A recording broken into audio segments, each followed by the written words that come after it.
గురు పూర్ణిమ రోజు గురు పూజ ఏ విధంగా చేయాలి? మనకి గురు పూర్ణిమకి వ్యాస పూర్ణిమ అనేటువంటి పేరుంది. దీనికి వ్యాస పూర్ణిమ అనేటువంటి పేరు ఎందుకు వచ్చింది? వ్యాసుడు ఒకప్పుడు వేదాలను తీసుకొచ్చి వేద విభజన చేశాడు. వేద సారాన్ని ఆయన అష్టాదశ పురాణాలుగా రచించాడు. లోకానికి అష్టాదశ పురాణాల్ని అదేవిధంగా చతుర్వేదాల్ని కూడా విభజించి మనకి అందించాడు. ఋషి రుణం తీర్చుకోవాలి. అసలు మనిషి పుట్టిన తర్వాత 3 రుణాల్ని తీర్చుకోవాలట. అది పితృరుణం, దేవరుణం, అదేవిధంగా ఋషి రుణాన్ని కూడా తీర్చుకోవాలిట. ఋషి రుణాన్ని తీర్చుకోవడం కోసం మనం శాస్త్రాభ్యాసం చేయాలి. శాస్త్రాల గురించి తెలుసుకోవాలి, వాటిని పాటించాలి, పొదుగురికి చెప్పాలి. అలా చెప్పితే ఋషి రుణం తీరుతుందిట. ఋషి తర్పణాలు కూడా ఉంటాయి మనకి. అదేవిధంగా వ్యాస పౌర్ణిమ రోజు తప్పనిసరిగా వ్యాస భగవానుణ్ణి తలుచుకోవాలిట. అందుకే దీనికి వ్యాస పూర్ణిమ అనేటువంటి పేరుంది. అయితే దీనికంటే ముందు మనకి పురాణాల్లో కనిపించేటువంటి అద్భుతమైనటువంటి విషయాలు. గురు పూజ, దీనికి గురు పౌర్ణిమ అని పేరు. ఆషాఢ శుద్ధ పౌర్ణిమకి గురు పౌర్ణిమ అని పేరు. గురువులు ఎవరు మనకి? ఆది గురువు ఎవరు? దక్షిణామూర్తి. శివాయ గురువే నమః అంటూ ఉంటాం.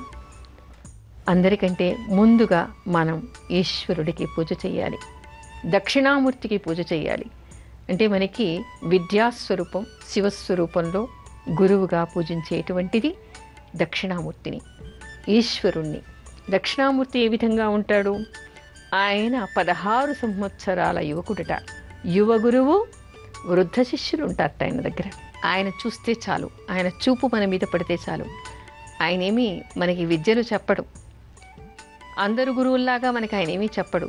కేవలం ఆయన దృష్టి మన మీద పడితే చాలు, ఆయన ముందు మనం కూర్చుంటేనే చాలు, మనకుండేటువంటి మూఢత్వం పోతుందిట, మనకి విజ్ఞానం వస్తుందిట. అందుకని దక్షిణామూర్తిని, ఈశ్వరుణ్ణి గురు పూజ రోజు తప్పనిసరిగా పూజించాలి. ఆ తర్వాత విద్యాస్వరూపం మనకి హయగ్రీవుడు. విష్ణుమూర్తి స్వరూపం విద్యాస్వరూపం మనకి హయగ్రీవుడు. సకల విద్యల్ని మనకి అందించినటువంటి వాడు, సకల స్తోత్రాల్ని మనకి అందించినటువంటి వాడు. అందుకని హయగ్రీవ ఉపాసన చేయాలి, హయగ్రీవుణ్ణి మనం తలుచుకోవాలి. ఆ తర్వాత మనకి సరస్వతీదేవి, సరస్వతిని పూజించాలి. అయితే ప్రతి మనిషి కూడా గురు పౌర్ణిమ రోజు పూజ ఏ విధంగా చేయాలి? యతులంతా ఏమో వ్యాస భగవానుడికి తప్పనిసరిగా పూజ చేస్తారు. ఇది మనకి నైమిషారణ్యంలో బాగా కనిపిస్తుంది. అక్కడ ఇప్పటికీ కూడా వ్యాస గద్దె అని ఉంటుంది. మొట్టమొదట ఆయన పురాణాల గురించి అక్కడ సూతుడికి శౌనకాదులకి కూడా చెప్పాట. ఆయన కూర్చుని చెప్పినటువంటి స్థలాన్ని వ్యాసగద్దె అని ఇప్పటికీ కూడా పూజిస్తూ ఉంటారు. అయితే వ్యాసుడిని తప్పనిసరిగా ఈరోజు పూజించాలి. అదేవిధంగా తమ గురువులు, తమ గురువులు ఎవరుంటారు? మామూలుగా మంత్రోపదేశం తీసుకున్నప్పుడు మోక్ష గురువులు ఉంటారు. ఆ గురు పరంపర ఉంటుంది. గురువు, పరమ గురువు, పరమేష్టి గురువు, పరాత్పర గురువు అని ఉంటారు. అలా గురు పరంపరని తలుచుకుని గురువులకి పూజ చేయాలి. ఆ తర్వాత మాకు మంత్రోపదేశాలు లేవండి, మాకు పురాణాలు తెలియవండి, మాకు గురువులు ఎవరూ లేరండి అనేటువంటి జనాలు కూడా మనకి ఆధునికుల్లో కనిపిస్తూ ఉన్నారు. గురువు లేనటువంటి వ్యక్తి ఈ సృష్టిలో ఎవరూ లేరు. పుట్టగానే మనకు అన్నీ తెలుసా? మనం ఎన్నిటి నుంచి నేర్చుకుంటాం?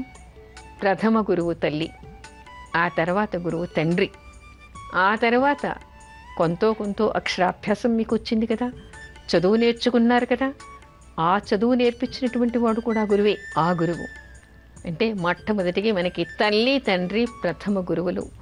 తల్లి తండ్రి బ్రతికి ఉంటే తప్పనిసరిగా గురు పౌర్ణిమ రోజు వాళ్ళకి నమస్కరించాలి, వాళ్ళ ఆశీర్వచనం తీసుకోవాలి. మాకు మా నాన్న అంటే పడదండి, మా అమ్మ అంటే పడదండి అనేవాళ్ళు ఈ రోజుల్లో ఎక్కువైపోయారు. ఆ విభేదాలన్నీ పక్కన పెట్టండి. మీకు జన్మనిచ్చినటువంటి వాళ్ళు, మీకు మొట్టమొదటికి ప్రపంచాన్ని చూపించినటువంటి వాళ్ళు, విద్య నేర్పించినటువంటి వాళ్ళు, మిమ్మల్ని మోసినటువంటి వాళ్ళు. అందుకని వాళ్ళకి పూజ చేయాలి, వాళ్ళకి నమస్కరించండి, వీలుంటే వాళ్ళని సంతోషపెట్టండి ఈరోజు. ఆ తర్వాత గురు పరంపర అని చెప్పుకున్నాం. గురు పూజ ఇక్కడ మనకి 2 రకాలు. ఒకటి మనకి కైవల్యం పొందినటువంటి గురువులు, రెండవది బ్రతికి ఉన్నటువంటి గురువులు. అయితే గురు పౌర్ణిమ రోజు గురు జయంతి అని చెప్పేసి మోక్ష గురువులు సిద్ధి పొంది ఉంటే, అంటే మరణించి ఉంటే, ఈ గురు పౌర్ణిమ రోజు ఉపవసించాలి అనేటువంటి నియమాలు ఉన్నాయి. ఆ రోజు వాళ్ళు గురువు లేరు కాబట్టి భోజనం చేయరు, అంటే కైవల్యాన్ని పొందారు కాబట్టి గురు జయంతి రోజు వాళ్ళు ఉపవసిస్తారు. ఆ గురు మంత్రాన్ని చదువుకొని, ఇంకా శ్రీ విద్యోపాసనం ఉన్నటువంటి వాళ్ళైతే గురు పాదుకల్ని తల మీద పెట్టుకుని, అంటే ముద్రలు తల మీద చేతులు పెట్టుకుని ముద్రలు వేసి గురువులని స్మరించాలి, గురు పరంపరకి పూజ చేయాలి. కైవల్యం పొందినటువంటి వాళ్ళు ఉంటే వాళ్ళ చిత్రపటాన్ని పెట్టుకొని వాటికి పూజ చేసి, ఆ గురువంశంలో ఎవరైనా ఉంటే వాళ్ళకి ఏదైనా సమర్పించుకోవడం లాంటిది చేయాలి. మొత్తానికి గురువులని తలుచుకుని వాళ్ళకి పూజ చేయాలి. ఒకవేళ బ్రతికి ఉన్నటువంటి గురువులు ఉంటే గురు సాన్నిధ్యానికి వెళ్ళటం, వాళ్ళకి పాద పూజ చేయటం, వస్త్రాలు సమర్పించటం, వీలైతే వాళ్ళని పిలిచి భోజనం పెట్టడం, వాళ్ళ ఆశీర్వచనం తీసుకోవడం చేయాలి. తప్పనిసరిగా గురు దర్శనం చేసుకోవాలి, గురువులని స్మరించాలి, గురు పూజ చేయాలి, గురు ఆశీర్వచనం తీసుకోవాలి. ఇవేవీ లేనటువంటి వాళ్ళు ఉన్నారనుకోండి, కొంతమంది చెప్తూ ఉంటారు, చాలా మూఢంగా మాట్లాడుతూ ఉంటారు, మాకు మోక్ష గురువులు మంత్రాలు అవన్నీ తెలియవండి, తల్లిదండ్రులు కూడా లేరండి. ఈ రోజుల్లో విడిగా బ్రతికేటువంటి వాళ్ళు చాలామంది కనిపిస్తూ ఉన్నారు. న్యూక్లియస్ ఫ్యామిలీస్ వచ్చిన తర్వాత తల్లి ఉంటే తండ్రి ఉండకపోవడం, తండ్రి ఉంటే తల్లి లేకపోవడం, లేదా ఇద్దరు ఈ పిల్లల్ని హాస్టల్స్లోనో పెట్టడం, ఆ తల్లి తండ్రి మీద వాళ్ళు ద్వేషాన్ని పెంచుకోవడం లాంటివి కూడా కనిపిస్తూ ఉన్నాయి. కానీ అలాంటి వాళ్ళైనా సరే మీరు మీకు జన్మనిచ్చినందుకైనా మీ తల్లిదండ్రులకి మీరు నమస్కారం చేసుకోండి, వాళ్ళతో కలిసి మాట్లాడండి, పెద్దలని గౌరవించండి, గురు పూజ చేయండి. ఏదీ లేకపోతే ప్రకృతి మీకు గురువు. ప్రకృతి నుంచి మనం ఎన్నో నేర్చుకుంటాం. ఎక్కడ ఏ కొత్త విషయాన్ని మనం నేర్చుకుంటున్నామన్నా అవి మనకి గురువులతోనే సమానం. ఇవేవీ లేనటువంటి వాళ్ళు, ఏ సంబంధాలు లేనటువంటి వాళ్ళు మీకు విద్య నేర్పించినటువంటి గురువు దగ్గరికి వెళ్ళి నమస్కారం చేయండి. అది లేకపోతే ప్రకృతి నమస్కారం చేయండి. అది కాకపోతే ఈశ్వరుడికి నమస్కరించండి, దక్షిణామూర్తికి, తర్వాత హయగ్రీవుడికి, సరస్వతీదేవికి. మీకు అక్షర జ్ఞానం రావటానికి, మీరు అక్షరాలు పలకడానికి ఆ స్వరశక్తి ఉన్నటువంటి ఆ సరస్వతీదేవియే కారణం కాబట్టి ఆవిడికి నమస్కరించండి. మొత్తం కూడా అసలు మనకి మన భారతదేశంలో చూస్తే గురువు లేకుండా మనకి జీవితం లేదు, గురువు లేకుండా మనకి ముందడిగే లేదు. మనం కళ్ళు తెరిచినప్పటి నుంచి మనకు ఎవరో ఒకరు ఏదో ఒకటి నేర్పించకుండా మనం ఈ స్థాయికి రాము. అంటే మొత్తం ప్రపంచమంతా కూడా గురుమయం. గురువు లేని మనిషి లేడు, గురువు లేని జీవితమే లేదు మనకి. అందుకని గురు భక్తి ప్రతి వాడికి ఉండాలి, ప్రతి వ్యక్తికి గురువు అంటే భక్తి ఉండాలి, గురువు పట్ల నమ్రత ఉండాలి, విధేయత ఉండాలి. కానీ ఈ రోజుల్లో అది లోపిస్తోంది. చదువుకుంటున్నారు, బయటికి వచ్చి వాళ్ళ ఉపాధ్యాయుల్ని వెక్కిరిస్తూ ఉంటారు, విమర్శ చేస్తూ ఉంటారు, వాళ్ళ మీద కేసులు పెట్టేటువంటి విద్యార్థులు కూడా మనకి కనిపిస్తున్నారు. దయచేసి అక్షరాలు నేర్పించినటువంటి గురువైనా సరే వినమ్రతతో ఉండండి, భక్తిభావం కలిగి ఉండండి. అలా ఉన్నప్పుడు మాత్రమే ఆ చదువు మిమ్మల్ని ఉన్నత స్థాయికి చేరుస్తుంది. లేకపోతే గురువు ఆగ్రహించటం వలన, గురువు బాధపడటం వలన మీకు చదువుకున్న ఆ చదువు వలన సరైనటువంటి ఉపయోగం ఉండదు. దానివల్ల మీకు ఎలాంటి ఆశించినటువంటి ప్రయోజనాలు మీకు సిద్ధించవు అనేటువంటి విషయాన్ని తెలుసుకోండి. అందుకని గురు పౌర్ణిమ సందర్భంగా ప్రతి ఒక్కరు కూడా మీ గురువులను తలుచుకోండి, మీ గురువులను ఆరాధించండి, మీ గురువుల ఆశీర్వచనాన్ని పొందండి. గురు పౌర్ణిమ రోజు పాటించవలసిన నియమాలు ఏమిటి? ఇంతకుముందే మనం చెప్పుకున్నాం. బ్రతికి ఉన్న గురువులకి ఏ విధంగా చేయాలి, కైవల్యం పొందినటువంటి గురువులకి ఏ విధంగా చేయాలని. అయితే కేవలం గురు పౌర్ణిమ రోజు మాత్రమే తలుచుకుంటే సరిపోతుందా? గురు శిష్యుల సంబంధం అత్యంత విలువైనటువంటిది. అసలు వంశం అంటే 2 రకాలుగా ఉంటుందిట. ఒకటి శారీరకమైనటువంటి సంబంధం, కొడుకు, మనవడు, ముని మనవడు, తండ్రి, తాత, ముత్తాత, ఈ విధంగా వంశం ఉంటుంది. సాధారణంగా లౌకికంగా జనాలకి అర్థమయ్యేటువంటిది వంశవృద్ధి అంటే పిల్లలు పుట్టడం అని మాత్రమే అనుకుంటూ ఉంటారు. కానీ నిజానికి నిజమైనటువంటి వంశం ఏమిటి అంటే ఆత్మ సంబంధమైనటువంటి వంశం. అదే గురు పరంపర. ఒక గురువు తనకి కొంతమంది శిష్యుల్ని చేర్చుకుని తను నేర్చుకున్నటువంటి విద్యని ఆ శిష్యులకి ఏమీ ఆశించకుండా చెప్పాడు. ఆ శిష్యులు అతనికి రుణపడి ఉన్నట్టు. ఎందుకు? విద్యాదానం చేశాడు కదా. ఆ విధంగా. అయితే శిష్యుడికి గురువు పట్ల ఉండేటువంటి బాధ్యత ఎంత గొప్పదో మనకి శాస్త్రం అద్భుతంగా చెప్తుంది. అసలు గురువు పేరు తలుచుకుంటే, గురువును ప్రగాఢంగా విశ్వసిస్తే, గురువు మీద నమ్మకం కలిగి విద్యను నేర్చుకుంటే తప్పకుండా ఆ విద్య వస్తుందిట, ఆ విద్య సిద్ధిస్తుందిట. అలాంటి విషయం మనకి శంకరాచార్యుల శిష్యుల విషయంలో తెలుస్తుంది. ఎందుకు అంటే ఆయన శిష్యుడు ఒకసారి నదికి అవతలి ఒడ్డున ఉంటాడట. ఆ తర్వాత అతను నదికి ఇటు దాటి రావాలిట. ఏ విధంగా రాటాలి, నాకు శక్తి లేదంటే గురువుని తలుచుకొని రమ్మంటాడు. అతను ఆ గురునామ జపం చేస్తూ ఉంటే ఒక్కొక్క పద్మం ఆయన కాలి కింద పడి ఆ నదిని దాటించిందిట. అందుకని ఆ శిష్యుడికి పద్మపాదుడు అనేటువంటి పేరు వచ్చింది. అంటే కేవలం గురునామ స్మరణ చేస్తూ జలం మీద దాటి వచ్చేసాడు ఆయన, ఈరకుండా పడిపోకుండా. అంటే గురువు శిష్యుణ్ణి ఆ విధంగా అగాధాల్ని దాటించగలడు అనేటువంటి విషయం మనకు అక్కడ అర్థమవుతోంది. అయితే గురువుల పట్ల శిష్యులకు ఉండేటువంటి బాధ్యతలు ఏ విధంగా ఉంటాయి? కాశీలాంటి క్షేత్రాలకు వెళ్ళినప్పుడు మనకి అర్థమవుతుంది. అక్కడ బ్రాహ్మణుడు అడుగుతాడు, మీ మంత్ర గురువు, మీ మోక్ష గురువు ఎవరు? గురువు భార్య ఉందా? ఆ తర్వాత మీ భార్యకి మోక్ష గురువు ఎవరు? ఆయనకి భార్య ఉందా? లేదా స్త్రీ అయితే ఆమెకి భర్త ఉన్నాడా? వాళ్ళకి కూడా పిండ ప్రదానం చేయమని చెప్పి వీళ్ళ చేత పిండ ప్రదానం చేయిస్తాడు. ఒక కొడుకుకి తండ్రి ఆస్తి మీద హక్కులు ఉంటాయి, కానీ శిష్యుడికి మాత్రం గురువు గారి మీద ఎలాంటి హక్కులు ఉండవు.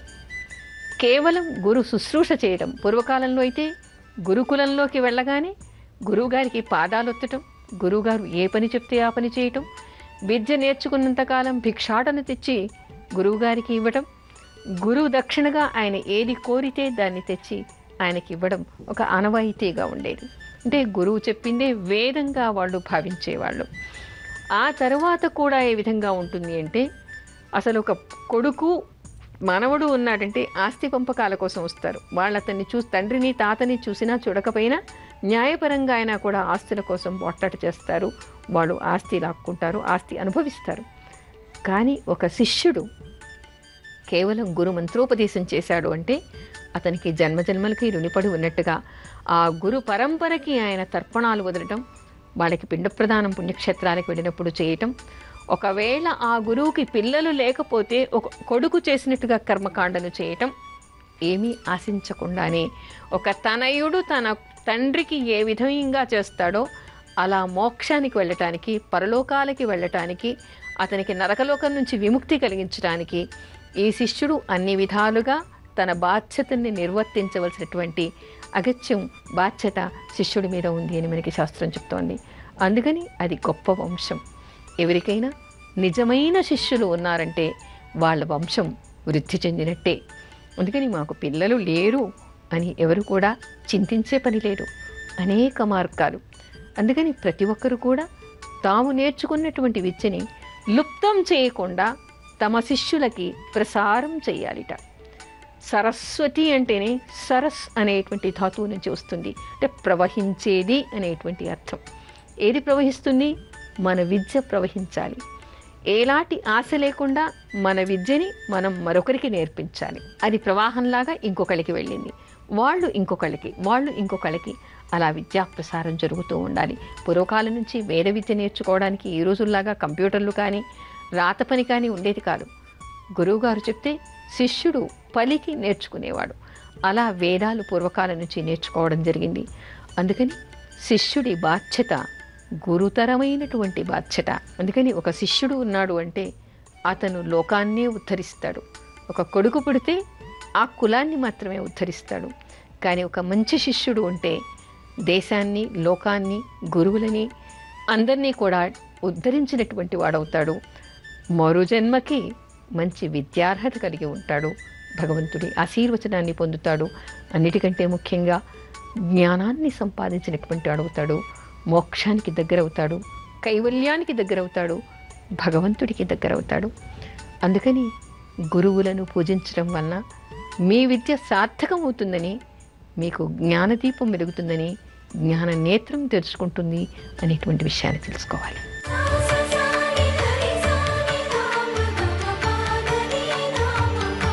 ఇవేల్టి మంత్రం ఓం దక్షిణామూర్తయే నమః.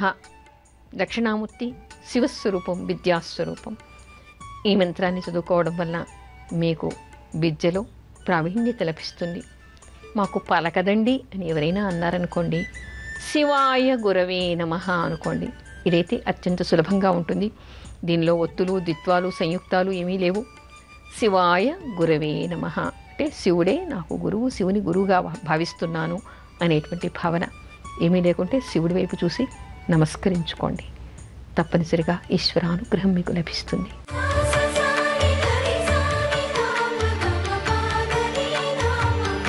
ఇప్పుడు అర్చనలో కొన్ని భక్తి గీతాలు.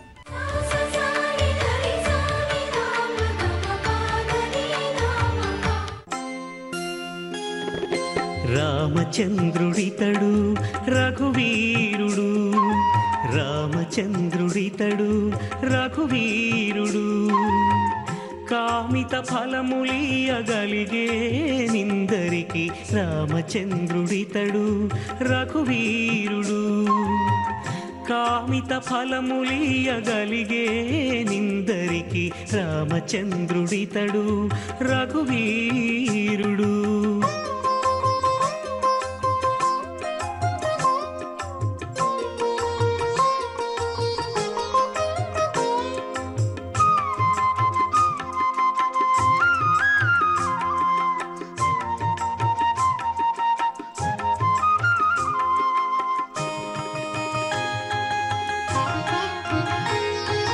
గౌతము భార్యా పాలిటి కామధేనువితడు,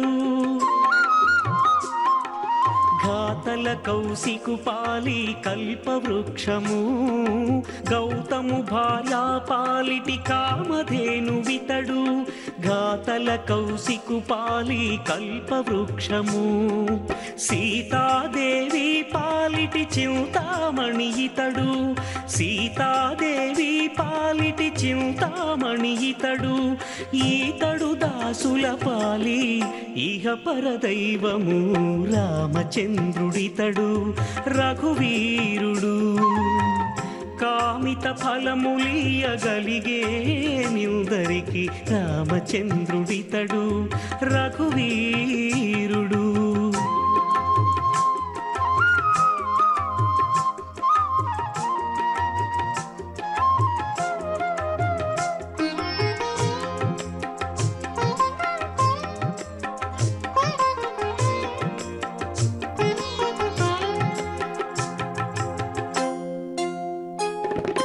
పరగ సుగ్రీవు పాలి పరమ బంధుడితడు, పరగ సుగ్రీవు పాలి పరమ బంధుడితడు, సరి హనుమంతు పాలి సామ్రాజ్యము, నిరతి విభీషణు పాలి నిధానము, నిరతి విభీషణు పాలి నిధానము, గారిమజనకు పాలి ఘన పారిజాతము రామచంద్రుడితడు రఘువీరుడు, కామిత ఫలములియగలిగే నిందరికి రామచంద్రుడితడు రఘువీరుడు.